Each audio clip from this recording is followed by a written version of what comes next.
جی، آج کا ہمارا موضوع ہے جادو اور دم درود کے بارے میں کہ کیا دم کرنے پر اجرت لینے کا کیا حکم ہے۔ سیدنا ابو سعید خدری رضی اللہ عنہ سے روایت ہے کہ آپ صلی اللہ علیہ وسلم کے صحابہ کرام رضی اللہ عنہ میں سے کچھ افراد سفر پہ تھے۔ وہ عرب کے قبیلے کے پاس سے گزرے اور ان سے عرب روایت کے مطابق حق مہمانی کا مطالبہ کیا، مگر انہوں نے انکار کر دیا۔ اتفاق سے ان کے سردار کو کسی زہریلی چیز نے ڈس لیا۔ وہ ان کے پاس آئے اور کہنے لگے کہ تم میں سے کوئی دم کر سکتا ہے؟ ایک نے کہا ہاں میں کر سکتا ہوں۔ وہ ابو سعید رضی اللہ عنہ ہی تھے۔ انہوں نے دم کیا اور سورۃ فاتحہ پڑھی تو آدمی تندرست ہو گیا۔ تو اس قبیلے والوں نے حسب معاہدہ 30 بکریوں کا ایک ریوڑ انہیں دیا، جسے انہوں نے لے لیا، مگر انہیں پریشانی لاحق ہوئی کہ جب تک نبی کریم صلی اللہ علیہ وسلم سے اس کا ذکر نہ کر لے، اور جب وہ نبی کریم صلی اللہ علیہ وسلم کے پاس آئے تو اس واقعے کا ذکر کیا اور کہا اے اللہ کے رسول، میں نے تو صرف سورۃ فاتحہ ہی پڑھی ہے۔ نبی کریم صلی اللہ علیہ وسلم زر لب مسکرائے اور فرمایا تمہیں کیسے معلوم ہوا کہ سورۃ دم ہے؟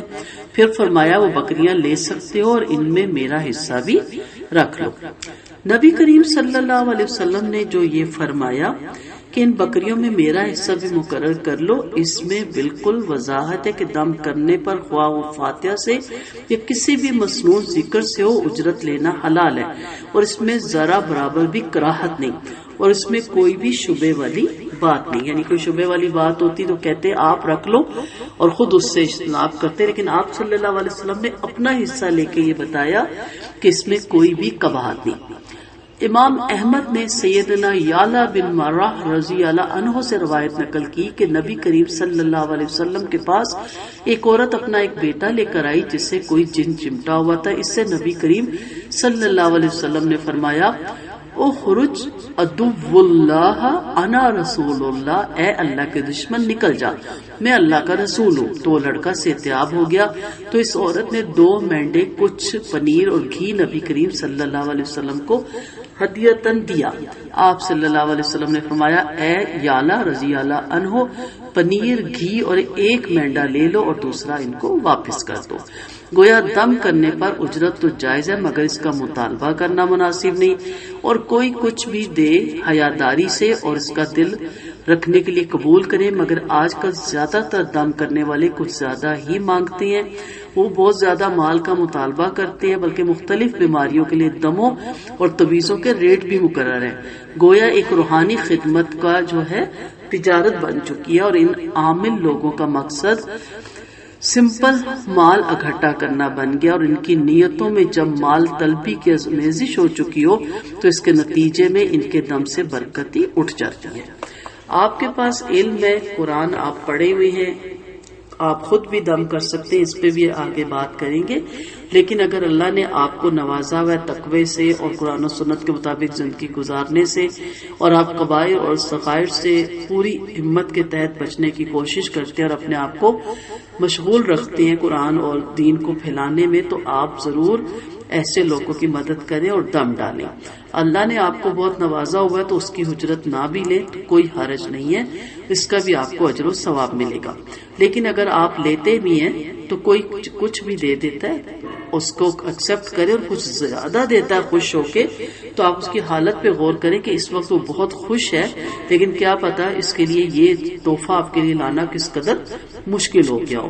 تو اس صورت میں آپ پھر بہت کم لیں کہ میں آپ کا دل رکھنے کے لیے اتنا لے لیتا ہوں، باقی آپ واپس لے کے جائیں۔ اور اگر آپ ڈیزرونگ ہے اور آپ کے پاس اور کوئی ذریعہ معاش نہیں، آپ کا ذریعہ معاش بہت کم ہے، تو آپ مقرر پھر بھی نہ کریں، آپ لے سکتے ہیں، لیکن اصل نیت ہونی چاہیے اللہ کی رضا۔ دم کو مؤثر بناتی ہے یہ چیز، یعنی جو دم کرتا ہے اس کے لیے ضروری ہے کہ وہ اپنے اللہ رب ذوالجلال پر تقوی رکھے، اس سے ڈرتا رہے، مال ہی کو اپنا مطیع نظر نہ بنا لے، یعنی اس کی نظر ہر وقت مال پہ نہ ہو، بیکار لمبے لمبے مطالبے پیش نہ کرے، بلکہ غربا کے حالات کو بھی مد نظر رکھے۔ آج کل یہ چیز بہت ہی خوفناک حد تک پہنچ چکی ہے کہ جھوٹے اور شعبدہ باز لوگ عوام الناس پر حاوی ہوتے جا رہے ہیں، جو حق اور باطل کی آمیزش کرتے ہیں اور لوگوں کی دولت کا آخری قطرہ تک نچوڑنے پر تلے ہوتے ہیں. جو خود کو دم وغیرہ پڑھنے کے لیے وقف کرتا ہے کہ عوام الناس کو نفع پہنچائے گا تو اسے چاہیے کہ وہ یہ کام اللہ کے پاس سے ثواب حاصل کرنے کے لیے کرے. اگر کچھ عطیہ مل جائے تو لے لے ورنہ خود کو اس سے بچا کر رکھے تو بہتر ہے. اللہ کے فضل سے سلامتی، عظیم اجر اور بہت سی برکات اور فائدے اسی میں ہیں. اور آپ دیکھیں کہ ایسا انسان جو جن کے چمٹنے سے یا نظر لگنے سے یا کسی اور اثر میں، یا ہو بھی سکتا ہے کہ نفسیاتی بیماری ہو یا طبی بیماری ہو، دونوں کے لیے روحانی علاج مؤثر ہوتا ہے. جب وہ اس تکلیف سے نجات پائے گا تو اس کے دل سے کس قدر دعائیں اٹھیں گی. اور دعاؤں کا کوئی مول نہیں ہوتا، دعاؤں کی کوئی قیمت نہیں ہوتی. ان دعاؤں کی قدر کریں کیونکہ دعائیں آپ کی تقدیر بدل دیتی ہیں، اور وہ بھی آپ کے نصیب میں لکھ دیتی ہیں جو آپ کو پہلے اللہ نے آپ کی تقدیر میں نہیں لکھا ہوتا. تو آپ صلی اللہ علیہ وسلم کی حدیث کے مفہوم کے مطابق اللہ تعالیٰ کی تقدیر لکھی ہوئی ہے، لیکن اللہ تعالیٰ 3 چیزوں سے اپنے لکھے ہوئے فیصلے کو بھی چینج کر دیتے ہیں، اور ان میں سب سے پہلے دعا ہی ہے، اور پھر صلہ رحمی ہے، اور پھر صدقہ ہے. تو دعائیں لینے کی کوشش کریں. ہر چیز میں مال پیسہ کتنا عرصہ آپ کھائیں گے؟ اگر آپ کو کوئی 1000 5000 10,000 دے بھی جاتا ہے تو کتنے عرصے وہ کھائیں گے؟ اس کے بعد ختم ہو جائے گا. لیکن جو آپ ان سے دعائیں لیں گے اس کی برکت سے ہو سکتا ہے اللہ آپ کو دنیا، بلکہ یقیناً ہو نہیں سکتا، یقیناً اللہ آپ کو دنیا اور آخرت کی بھلائیوں سے نوازے گا.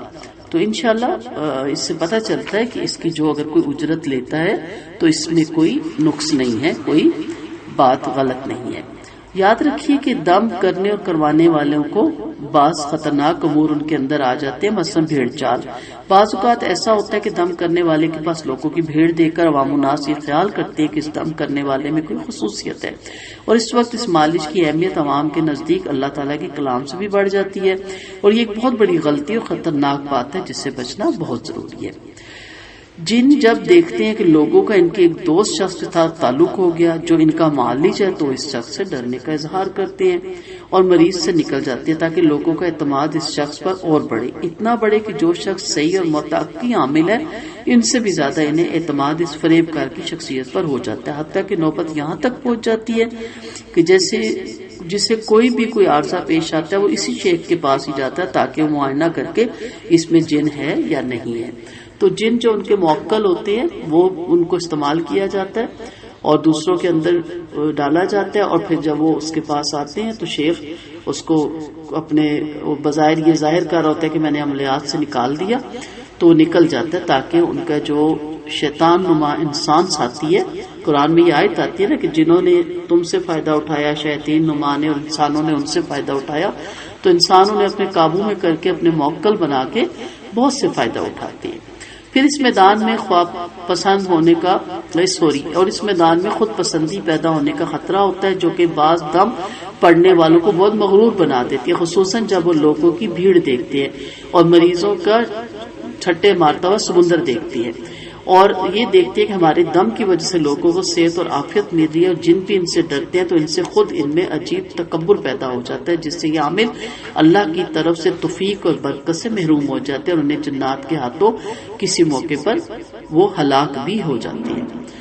مال و زر کی حرص و طمع یہ بھی خطرناک چیز ہے کہ دم پڑنے والا مال بٹورنے میں بے تحاشا لگ جائے، جس کا بیان میں نے پہلے کر دیا ہے. اور یہ بھی خطرناک چیز ہے کہ بیماری کی حالت میں دم کرنے والا مالج اندھیرے میں تیر چلائے. یہ بھی میں نے تفصیل سے بتایا کہ اس کو پوری نالج ہونی چاہیے. نیز دم میں غیر اللہ کو پکارنا یا بے معنی الفاظ پڑھنا، یہ وہ دم ہے جن کے ذریعے سے غیر اللہ کی مدد حاصل کی جاتی ہے. مثلا غیر اللہ سے دعا کی جائے، اس سے مدد و پناہ مانگی جائے، یا جنوں کے نام کے ساتھ دم کیا جائے، فرشتوں، انبیاء کرام اور صالحین کے نام کا دم کیا جائے، سب غیر اللہ کو پکارنا ہے جو کہ بہت خطرناک ہے. یا یہ کہ دم عربی زبان کے علاوہ ہو جس کا معنی ہی نہ جانتے ہو، اس میں ڈر ہے کہ اس دم میں کفر یا شرک یا اس طرح داخل ہو جائے گا کہ اسے پتہ بھی نہ چل سکے گا. دم کی یہ قسم بھی شرعاً منع ہے. تو بہت ہی نازک یہ معاملہ ہے، نازک طریقہ ہے اس کا.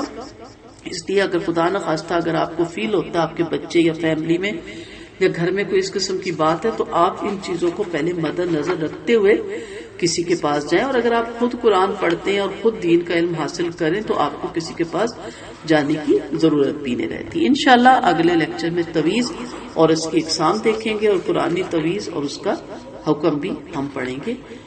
وآخر دعوانا ان الحمد للہ رب العالمین۔